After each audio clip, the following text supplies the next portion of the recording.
keeping the party going, right?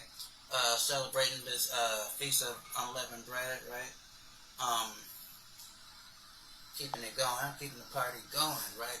So, of course, we want to give all praises to the Most High. We only and His only begotten Son, Yahweh Shai, right? All praises to the Most High Yahweh and Yahweh Shai, right?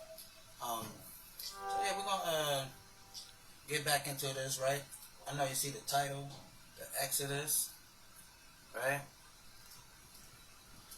The Exodus, a Passover story, right? So yeah, we're getting into all the events that led up into this great, great holiday that we call Passover, the history of the Exodus, you know, uh, the whole, uh, the whole basis of, you know, what birthed the Israelites you know, into the land of Canaan and all that cool stuff, right? Um, so yeah, we're gonna get into the history of it, and we've been covering the history too. We've been going back and forth, looking at sources and stuff, seeing what historians have wrote about the matter, and we know that the Egyptians had identified the Israelites as the Sashu people, right? So read a little history on that. Um, although it's not too, it's history on it, but it's not like a whole bunch, so much history that we can just, so, but we went through some of the history on it, um, and so yeah, so we see that they share similarities, and to the people who we would call the Israelites, and they, and all that. So it was looking at the archaeology and the history and the proof that give us that understanding that the Sashu were the ancient Israelites that went into the land of Egypt with Isaac and his 12 sons, right? So yeah, I don't want to talk too much, so let's get right up into it though. I'm gonna start at Exodus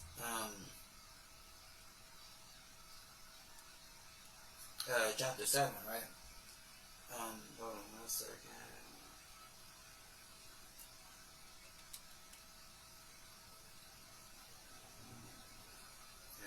Okay, cool. Alright, so yeah, so we left off with Moses, telling God that he's not that articulate to go speak with Pharaoh. Pharaoh took the straw away from the Israelites and was still making them produce the same amount of bricks. So yeah, chapter 7, verse 1. And the Lord said unto Moses, See, I have made thee a god unto Pharaoh, and Aaron thy brother shall be a prophet. So God is telling, Yahweh is telling Moses, like, I'm going to make you a god unto Pharaoh. Pharaoh is going to look at you as a god. You're going to be like a god unto these Egyptians. So now, think about it. So a lot of people, with the understanding that God is, some people think God is his name or whatever. So now so the people that believe like that, you got to deal with this, because God just said he's going to make Moses a god also. So that's letting us know that the word God has context to it, right?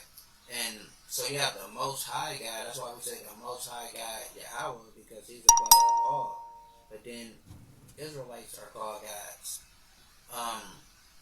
Judges are gods.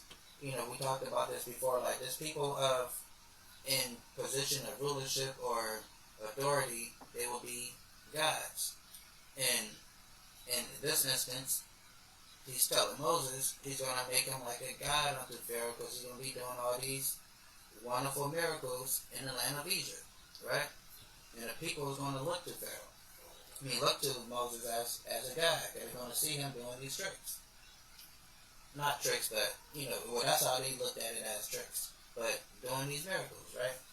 So it says, and the Lord said unto Moses, see that I have made thee a god unto Pharaoh, and Aaron thy brother shall be thy prophet. Thou shalt speak all that I command thee, and Aaron thy brother shall speak unto Pharaoh that he send the children of Israel out of his land, right?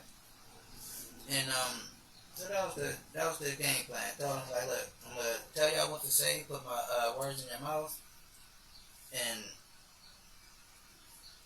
Pharaoh is gonna send y'all out of the land, right?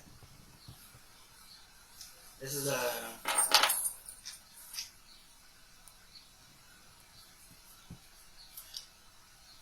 but before, alright, so then, and send them out of the land, alright, verse 3. And I will harden Pharaoh's heart and multiply my signs and my wonders in Egypt, right? So God said, look, Pharaoh's going to let you go, but before he let you go, I'm going to harden his heart, right? So I can multiply my signs and wonders in Egypt. So God is going to make himself be known in Egypt. He's going to establish himself as Yahweh in Egypt. Because remember, when Moses first went to go talk to Pharaoh, and he's like, who's this Yahweh that I should let y'all go and go celebrate and sacrifice to, right? He going to find out. They're going to find out really, really quick, right? This is Romans 9:17. For the scripture hath said unto Pharaoh, even for this same purpose I have risen thee up. So God risen Egypt up. They made Egypt a powerful, great nation that the world over will look over and be like, oh, that's a great nation, great wise people. For the scripture said unto Pharaoh, even for this same purpose I have risen thee up, that I might show my power in thee. So God made Pharaoh great. God made Egypt great so he can show his power, right? So he can show you how great he is by making this nation the top hegemony of the planet. Everybody coming and watching, right? And that my name might be declared throughout the earth. Therefore I will have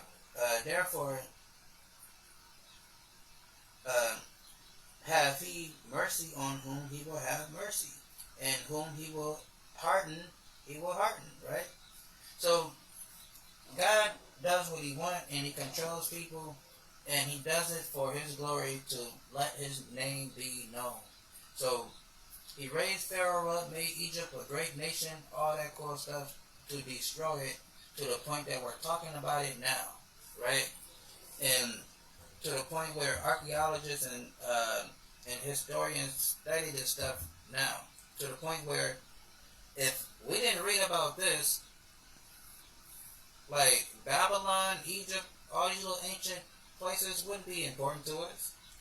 But God destroyed it and did what he did and made Egypt famous. So that's why we talk about these places. Because Yahweh made his name known by destroying that place. So it says, and I will harden Pharaoh's heart and multiply my signs and my wonders in the land of Egypt. But Pharaoh should not hearken unto you, that I may lay my hand upon Egypt and bring forth my armies and my people and the children of Israel out of the land of Egypt by great judgment. So God just didn't want to just come on, Israelites, let's go. Time to go. He didn't want to do it like that. He wanted to punish Egypt for what they did to his people. Not only having us in slavery, but how they treated us, what they did to us. So he wasn't just coming just to, pick up his children from daycare and like, okay, time to go. He's like, no, I'm coming to get my children and I'm burning the place down as I leave, right? So this is the God we serve. The Most High God, Yahweh, right? So, hold on one second.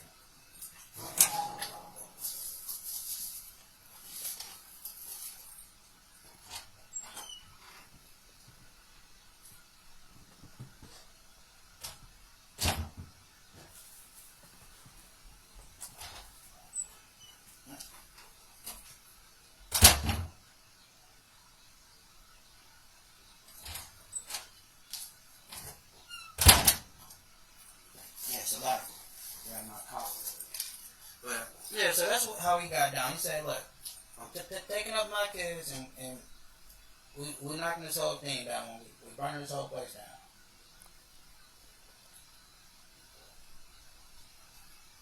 So, and the Egyptians shall know that I am Yahweh when I stretch forth my hand upon Egypt and bring out the children of Israel from among them. And Moses and Aaron did as the Lord commanded them. So they did. So did they. And Moses was fourscore years old, and Aaron fourscore and 3 years old, when they spake unto Pharaoh. And the Lord spake unto Moses and unto Aaron, saying, when Pharaoh shall speak unto you, saying, show a miracle for you, then thou shalt say unto Aaron, take thy rod and cast it before Pharaoh, and it shall become a serpent. And Moses and Aaron went unto Pharaoh, and they did,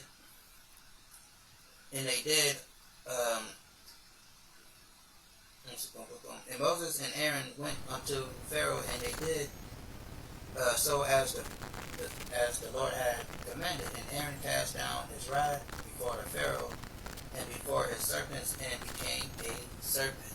Right. So they did what the Lord asked them to do. Right. He had his rod, put it down there, cast it in front of the Pharaoh to show him that, look, our God got power. Look what he can do to this stick. Right.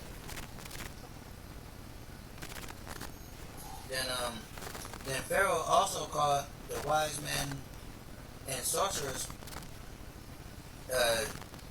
now to the magicians of Egypt. They also did in like manner with their enchantments. Right? So here's the thing. Magic is real. All that little stuff is real. The Egyptians did it. Right? The Bible tells you that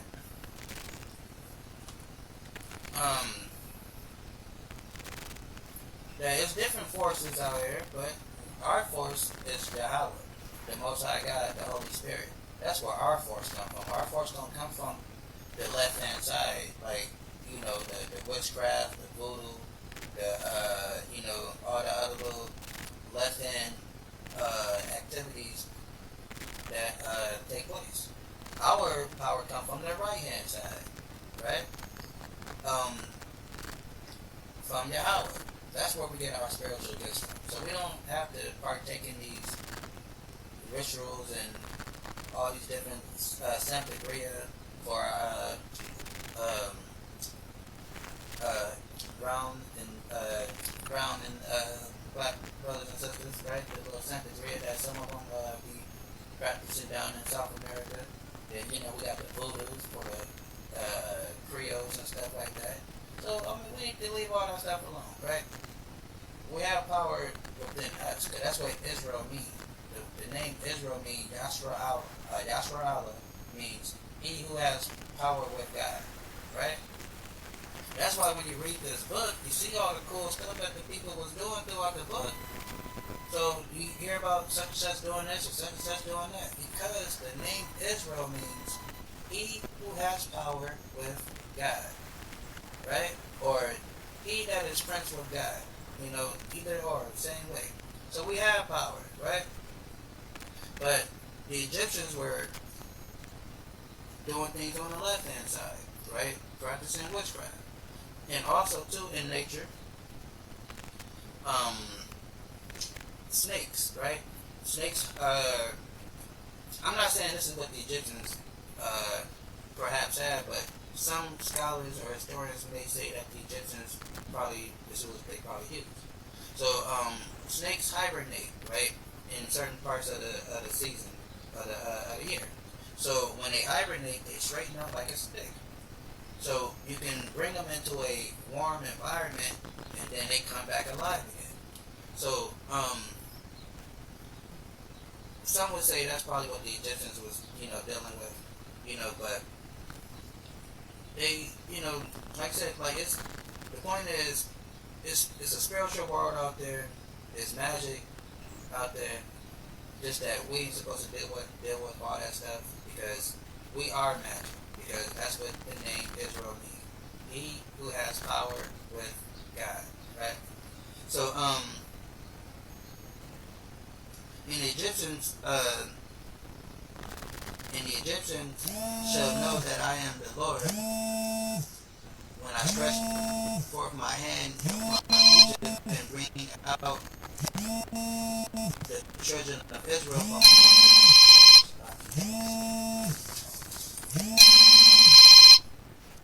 it's like so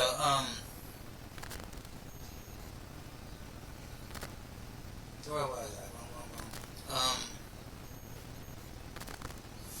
Because an Egyptian should know that I am the Lord when I stretch forth thy hand upon Egypt and bring out the children of Israel from among them. And Moses and Aaron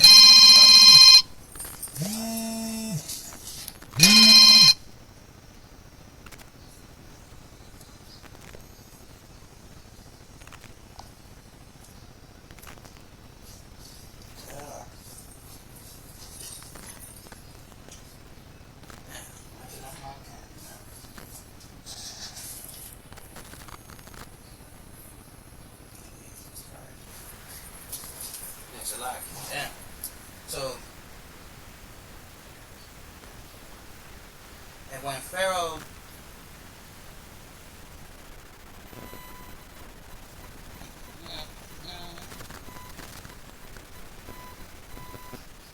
and okay, we're down here. And Moses and Aaron went up to Pharaoh, and they did so as the Lord commanded. And Aaron cast his rod before Pharaoh and before his servants, and it became a serpent. And then Pharaoh also called the wise sorcerers, now the magicians of Egypt, they also did it in like manner with their enchantments. For they cast down every man in his rod, and there became serpents. But Aaron's rod swallowed up theirs, and he hardened Pharaoh's heart that he hardened Pharaoh's heart. He hearkened not unto them, as the Lord said. So even though Pharaoh saw that Aaron's snake, ate up all the rest of their snakes, like man, okay, all right, whatever, that means nothing, right? Because the Lord hardened his heart, right? Like I said, God could have just easily just came and got us up out of there, but no, God wanted to make sure these people uh, suffer the consequences for what they have done to us.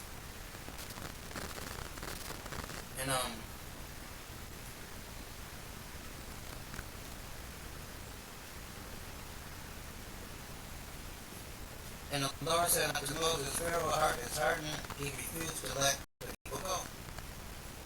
Get thee unto Pharaoh in the morning, lo, he go out unto the water, and thou shalt stand by the river banks against he come, and the rod which was turned into a serpent shall thou take in thy hand, and thou shalt say unto him, the Lord God of the Hebrews hath sent me unto thee, saying, let my people go, that they may serve me in the wilderness. And behold,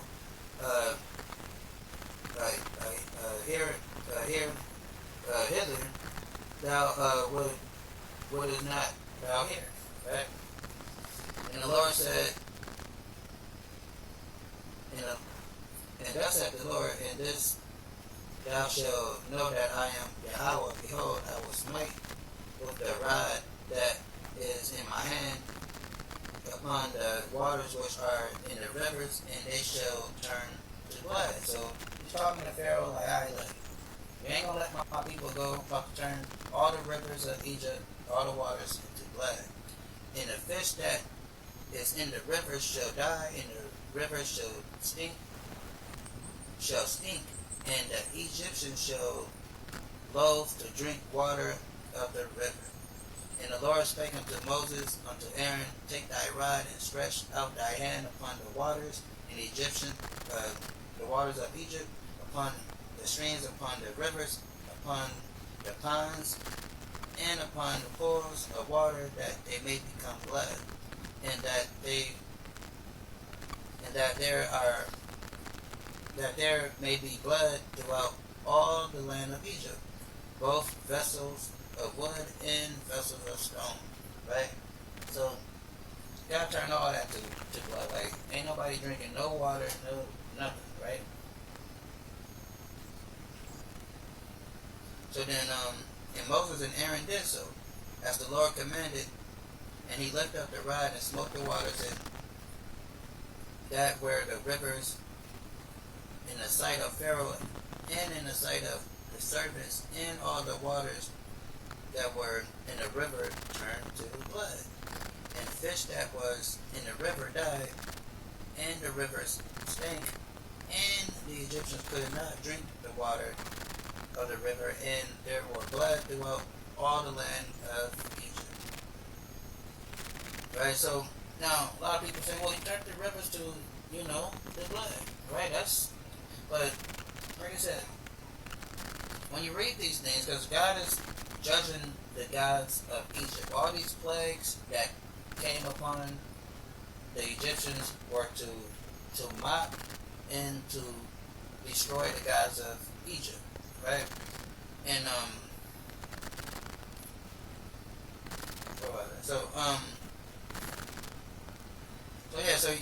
so turning the water red. Now, like how we was talking yesterday, I believe, about the burning bush, how that is a natural occurrence on volcanic mountains. So also too, water turning blood red is a natural occurrence that happens sometimes. Like if due to maybe an earthquake or some type of seismic activity, something that can happen that it's a chemical within underground, or that reacts reacts with a certain type of breed of algae that grows in certain waters. Then when the chemicals have a chain reaction with the algae that's in the water and the gases that's coming up from underground, it turns the water red. It's a chemical reaction, and we can look it up. That recently happened in Cambodia. The water turned red, right? So these things happen.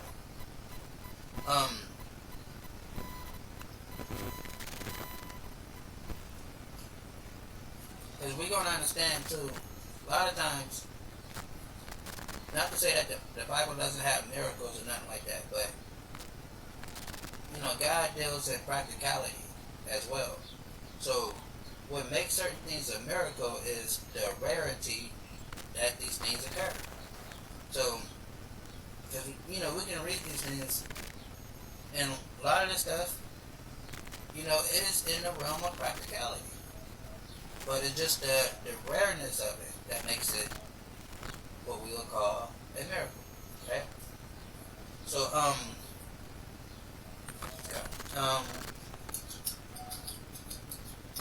where are we at?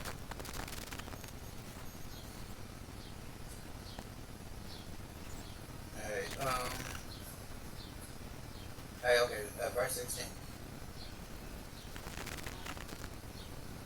And thou shalt say unto him, the Lord thy God of the Hebrews hath sent me unto thee, saying, let my people go, that they may serve me in the wilderness. And behold, hither thou wilt go not here. Thus saith the Lord, and this thou shalt know that I am Yahweh. Behold, I will smite with the rod that is in my hand upon the waters which are in the rivers, and they shall turn to blood. And the fish that is in the river shall die, and the river shall stink, and the Egyptians shall love to drink the water of the river. And the Lord spake unto Moses, saying to Aaron, take the rod and stretch out thy hand upon the waters of Egypt, upon the streams, upon the rivers, upon the ponds, and upon the pools of the water, that they may become blood, and that there may be blood throughout all the land of Egypt. both vessels of wood and vessels of stone. And Aaron did so, and as the Lord commanded, and he lifted up the rod and smote the waters that were in the rivers, in the sight of Pharaoh and in the sight of his servants, and all the rivers that were in the rivers were turned to blood. And the fish that were in the river died, and the river stank, and the Egyptians could not drink the water of the river, and there was blood throughout the land of Egypt. So, the water turned to blood, so of course the fish that's in the water, they die, right? Because, fish need water, then if the water ain't water, then the fish gonna die. Then, it says, and the musicians of Egypt did so with their enchantments, and Pharaoh's heart was hardened. Neither did he hearken unto them as the Lord had said. So Pharaoh musicians, they're like, well, shoot, we can do the same thing. They end up turning the water into blood also, or turning it red. So that hardened Pharaoh's heart. Like, all right, okay, that wasn't nothing. So we can do that too, right?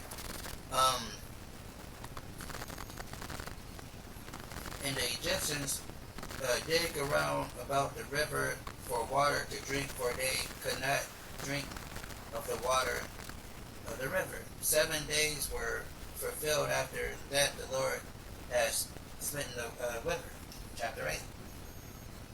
It says, and the Lord spake unto Moses, go unto Pharaoh and say unto him, thus said the Lord, let my people go, that they may serve me.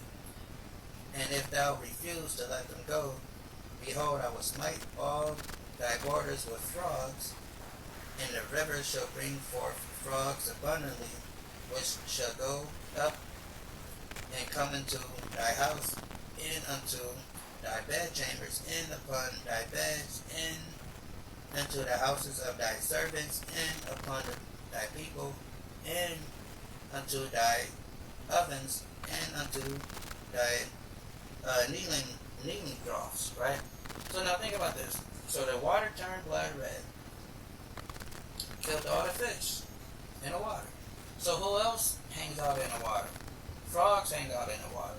So now the frogs have nowhere to be because the water is all red. So they also what they call amphibians, right? Amphibians, they can be in water and on land. So they're like, well, shit, we can't do the water thing. Let's do the land thing. So now the whole land is littered with frogs, right? Because they can't go to the water because the water is red, right? It's turned blood, right? So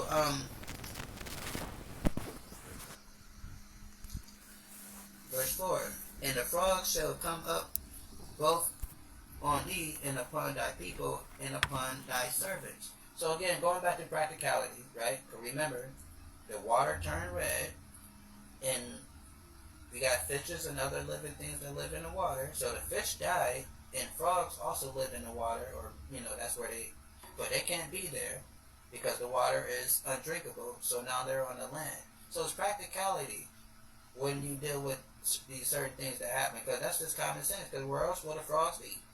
They can't go back to the pond, because the pond is blood red now. So they overpopulated the land.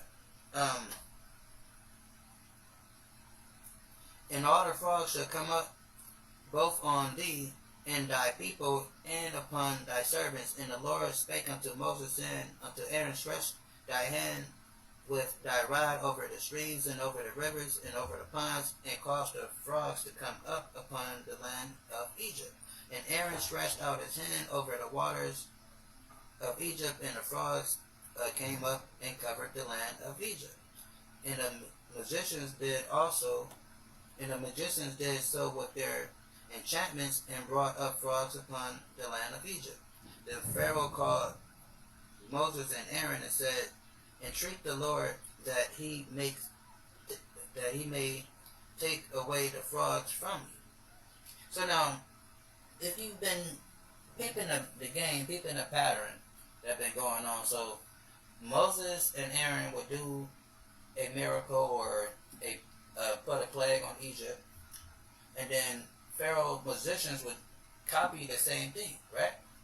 So they did the same thing and made frogs come also, right? But the problem is, the key part is, what did Pharaoh say? Ask Yahweh to get rid of the frogs. So yeah, they was able to get the frogs there, but they couldn't get rid of couldn't get rid of the frogs, right? So and Moses called for and Pharaoh called for Moses and Aaron and said, entreat Yahweh that he may take away the frogs from me and from my people, and I will let the people go, that they may do sacrifice unto Yahweh. And Moses said unto Pharaoh, glory over me, when shall I entreat for thee, and for thy servants, and for thy people, to destroy the frogs from thee and thy houses, that they may remain in the river only. And he said, tomorrow, he said,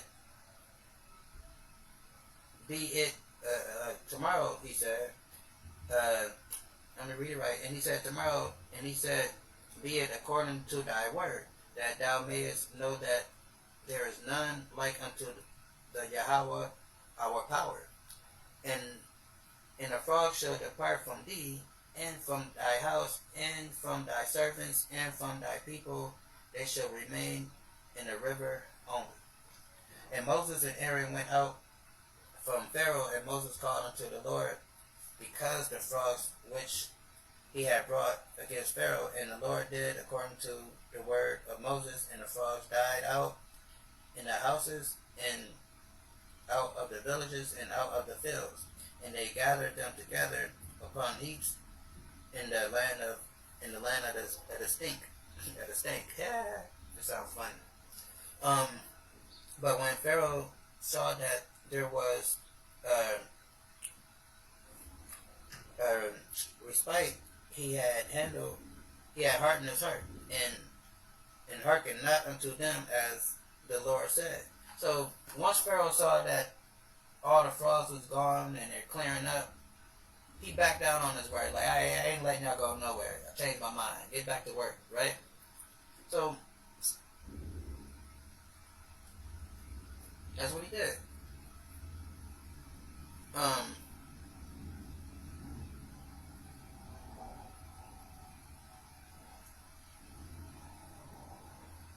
What was it?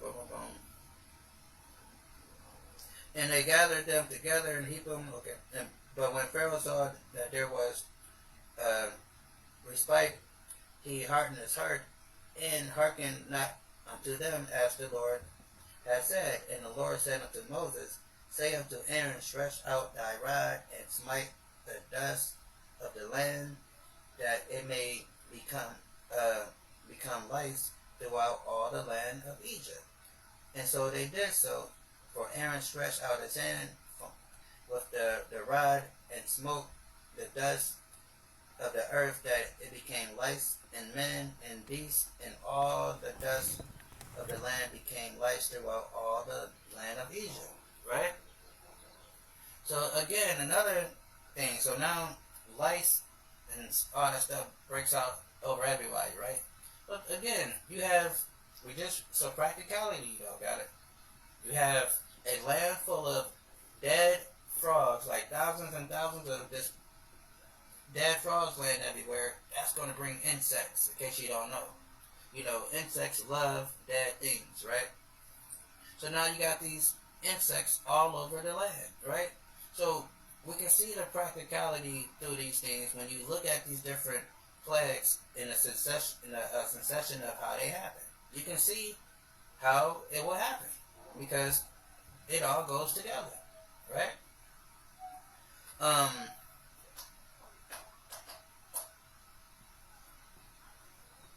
And they did so, and for Aaron stretched out his hand with his rod and smote the dust of the earth, and it became lice, and men, beasts, all of the dust of the land became lice throughout all the land of Egypt.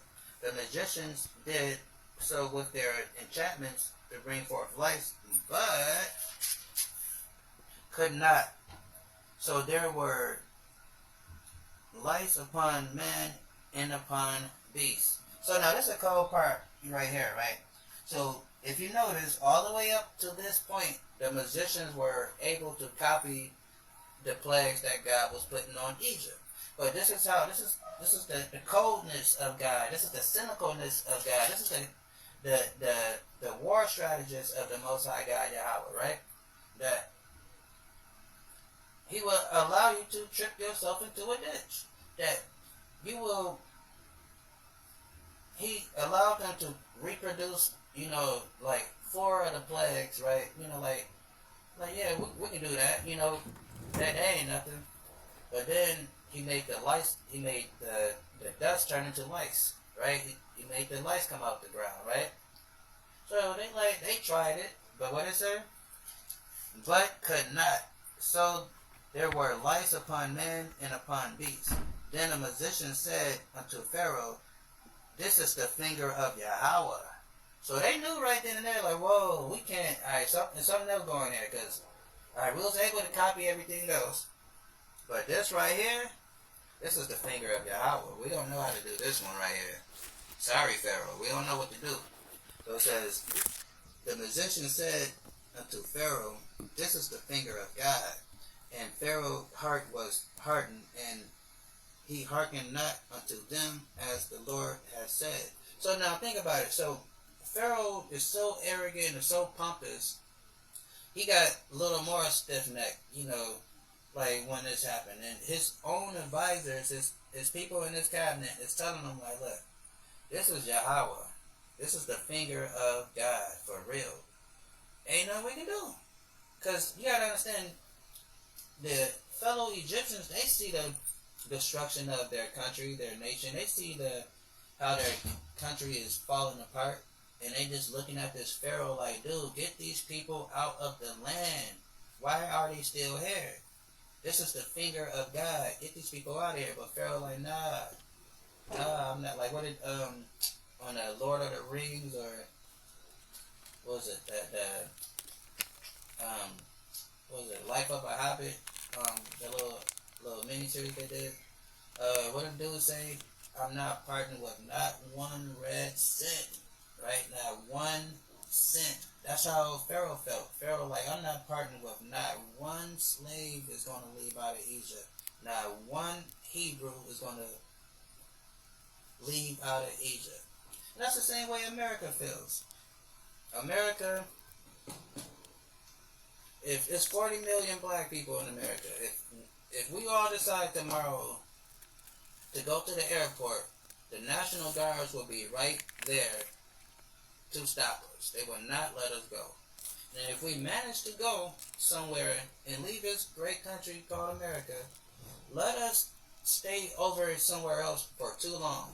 They're going to send them people to come and get you, and you're going to come back to America in handcuffs. Right? They give you what they call visas and all that stuff. You go live in different places, right? But when that visa run out, when that permission slip say you have to return at a certain time, if you don't come back when America says come back, you will come back in chains, right? Why? Because you are a taxpayer, and they need that tax dollar. So they cannot let that tax dollar go somewhere else overseas.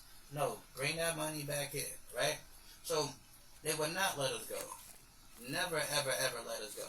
That's why the Bible called this place Egypt. And that's why when we get delivered out of this place again, the Bible refers it to the second Egypt, right?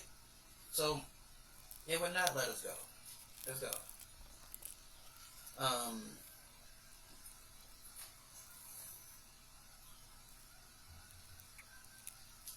And the magician said unto Pharaoh, "This is the finger of God." And Pharaoh's heart was hardened, and he hearkened not unto them as the Lord had said. And the Lord said unto Moses, "Rise up early in the morning, and stand before Pharaoh. Lo, he cometh forth to the waters. Say unto him, Thus saith the Lord, Let my people go, that they may serve me. Else, if thou wilt not let my people go, I will send swarms of flies upon thee, and upon thy servants, and upon thy people, and unto thy houses, and the houses of the Egyptians shall be full of swarms of flies, and also the ground thereon they are, right? So again, dead frogs land everywhere. Lice, that brings insects. So this is where the flies come in at. So practicality, right? You know, we have to learn how to take the spookism out of this book. Take the mystifyingness out of this book. This book is very practical. It really is. You just have to read it. And don't let them people that created a billion different religions tell you this book. Because the Bible tells you he only gave the knowledge to the Israelites to understand this book. So if you listen to anybody that's not an Israelite, they're not going to understand this book. It's not made for them to understand it. Romans, I believe 8 and 1. Psalms 147, 19 and 20. Amos 3 and 1. All tells you that God only gave the knowledge to us to understand this book. Right? So, yeah. So it's practicality when you're dealing with these things. Right? Dead animals bring insects, right? That's just where the flies is coming from. So, and I will serve in that day the land of Goshen, in which my people dwell, that no swarms of flies shall be there, to the end of that thou mayest know that I am Yahweh in the midst of the earth. Right? So God said, I'm going to put flies all over the land of Egypt, except for where my people was at in Goshen, right?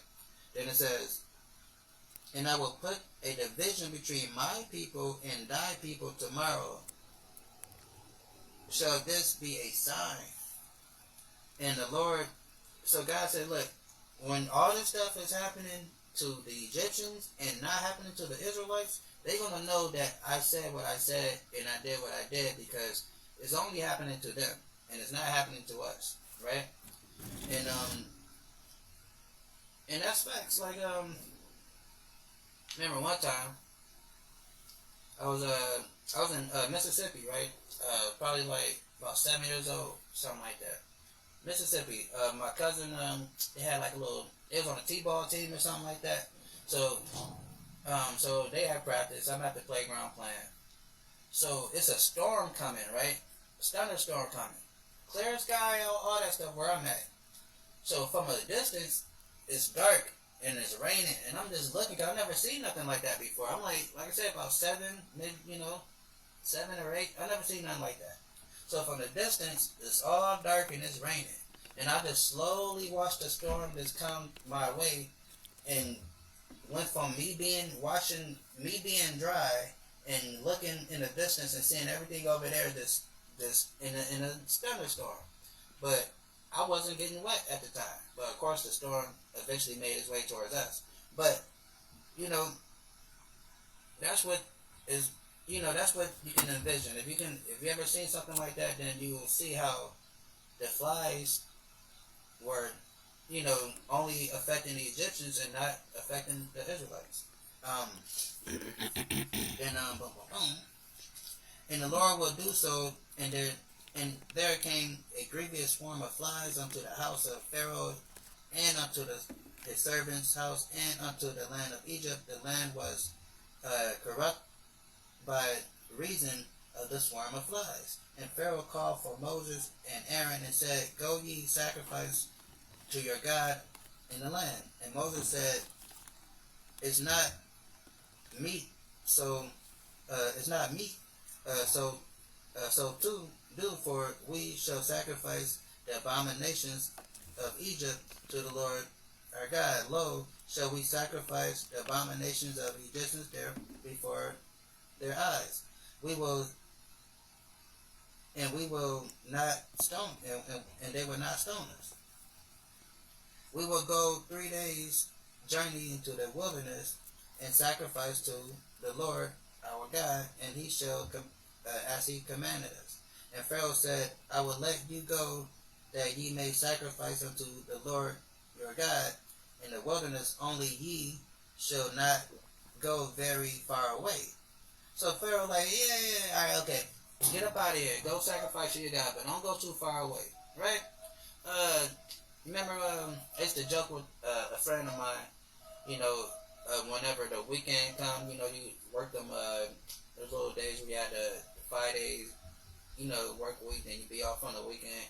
So we used to joke like, man, I got my freedom papers. I got 48 hour freedom, and I got to come back. So we used to joke about how we get this little 48 hours of free time. Then we got to come back. So Pharaoh said, all right, you can go sacrifice to your God. Just don't go too far. Be where I can see you. God dang it. What you doing over there, black man? I can't see you. What you doing over there, black man? Pharaoh said, be where I can see you. Right? What is that? And it says,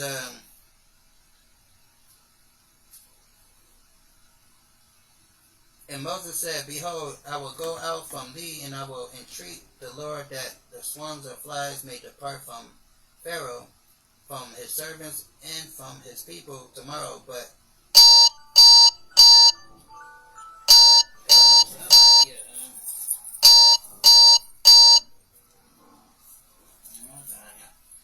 so